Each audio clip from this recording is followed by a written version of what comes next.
வங்கதேசத்துக்கு எதிரான மேட்ச்சில் இந்திய அணி ஜெயிச்சு பாயிண்ட் டேபிளில் 2வது இடம் பிடிச்சு அரையிறுதி வாய்ப்பை தக்க வச்சிருக்காங்க இந்திய அணி. சிவங்கிலுடைய மாசான சதம், சமியோடைய மிரட்டலான பந்துவீச்சு காரணமாக வங்கதேசத்துக்கு எதிராக இந்திய அணி ஜெயிச்சு சம்பவம் பண்ணியிருக்காங்க. ஸோ இந்திய அணி இந்த மேட்ச்சில் எப்படி ஜெயிச்சாங்க, இந்த போட்டியில் என்னென்ன சம்பவம் நடந்துச்சு அப்படிங்கிற இந்த போட்டியோட ஹைலைட் பிரிவு தான் டீட்டெயிலாக பார்க்க போகிறோம். டாஸை ஜெயிச்ச வங்கதேச அணி பேட்டிங் ஆட அந்த அணியில் ஓப்பனிங் பேட்ஸ்மேனாக உள்ள வந்த சௌமியா சர்க்கார் 5 பாலுக்கு டக் அவுட்டில் சமி போட்ட பாலில் கேஎல் ராகுல்கிட்ட கேட்ச் கொடுத்துட்டு வெளியேற, அடுத்ததாக உள்ள வந்த கேப்டன் சாண்டோ 2 பாலுக்கு டக் அவுட்டில் ராணா போட்ட பாலில் விராட் கோலிட்ட கேட்ச் கொடுத்துட்டு வெளியேறினார். அடுத்ததாக வந்த மெஹடி ஹசன் 10 பாலுக்கு 5 ரன் அடிச்சிருக்கும் போது சமி போட்ட பாலில் சுபம் கில்ட்ட கேட்ச் கொடுத்துட்டு வெளியேற, ஓப்பனிங் வீரர் ஹசன் 25 பாலுக்கு 25 ரன் அடிச்சிருக்கும் போது அக்சர் பட்டேல் போட்ட பாலில் வெளியேறினார். அடுத்த பாலே ரஹீம் டக் அவுட்டில் அக்சர் பட்டேல் போட்ட பாலில் வெளியேற, அலி சர்மாவுக்கு ஒரு அழகான கேட்ச் கொடுக்க ரோஹித் சர்மா அதை ட்ராப் பண்ணியிருப்பார். இதனால அக்சர் பட்டேலுடைய ஹாட்ரிக் கனவு பறிபோயிருக்கும். ஸோ அந்த இடத்துல கேட்சை விட்ட ரோஹித் சர்மா அதற்கப்புறமும் ஒரு கேட்சை விட்டுருப்பாங்க. ஸோ அடுத்ததாக கேஎல் ராகுல் ஒரு கேட்சை விட்டுருப்பாங்க. ஸோ 3 கேட்சை அலி மற்றும் டவுரிக் ரித்துவுக்கு இந்திய அணி விட்டதுனால இவங்க 2 பேரும் 150 ரன் பார்ட்னர்ஷிப் அமைச்சு வங்கதேச அணி டீசெண்டான டார்கெட் அடிக்க முக்கிய காரணமாக அமைச்சிருப்பாங்க. குறிப்பாக சொல்லலாம், ரஹீம் அவுட் ஆகும்போது 8 ஓவரில் அந்த அணி 5 விக்கெட்டில் பிறகு 35 ரன் அடிச்சிருப்பாங்க.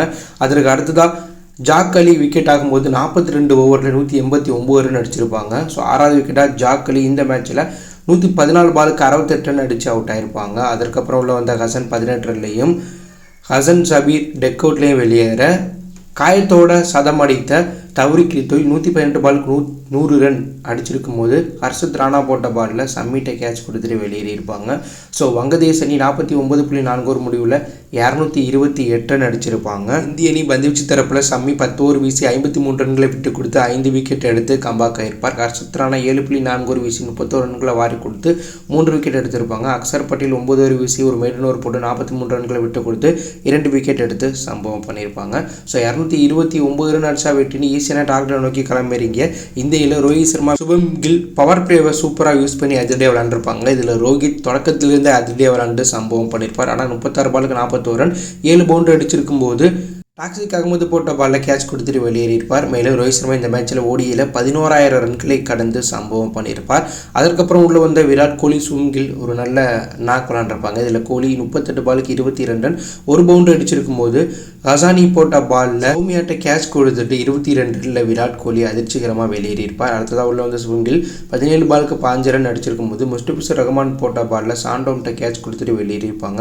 அடுத்ததாக வந்து அக்சர் பட்டேல் 12 பாலுக்கு 8 ரன் அடிச்சிருக்கும் போது தேவையில்லாத ஆடி வெளியேற, முக்கியமான நேரத்துக்கு உள்ள வந்த கேஎல் ராகுல் சுபம் கில் கூட பார்ட்னர்ஷிப் அமைச்சு மேட்சை முடிச்சிருப்பாங்க. இதில் சுபம் கில் 129 பாலுக்கு 101 ரன் 9 பவுண்டரி 2 சிக்ஸ் 78 கிட்ட விக்கெட் வச்சு அவருடைய 8வது ஓடிஐ சதத்தை அடித்தது மட்டும் இல்லாமல் சாம்பியன் டிராஃபிலையும் ஐசிசி டிராஃபிலையும் முதல்ல சுபம் கில் சதம் அடித்து சம்பவம் பண்ணியிருப்பார். கேஎல் ராகுல் 47 பாலுக்கு 41 ரன் 2 சிக்ஸ் 1 பவுண்டரி அடித்து சூப்பர் நாக் விளாண்டுருப்பார். இந்திய அணி 46.3 ஓவர் முடியல 4 விக்கெட்டில் போயிருக்கு 231 ரன் அடித்து 6 விக்கெட் வித்தியாசத்தில் வங்கதேசத்தை இந்திய அணி வீழ்த்தி தற்போது குரூப் ஏல இந்த சாம்பியன் டிராஃபி புள்ளிப்பட்டியலில் 2வது இடம் பிடிச்சிருப்பாங்க.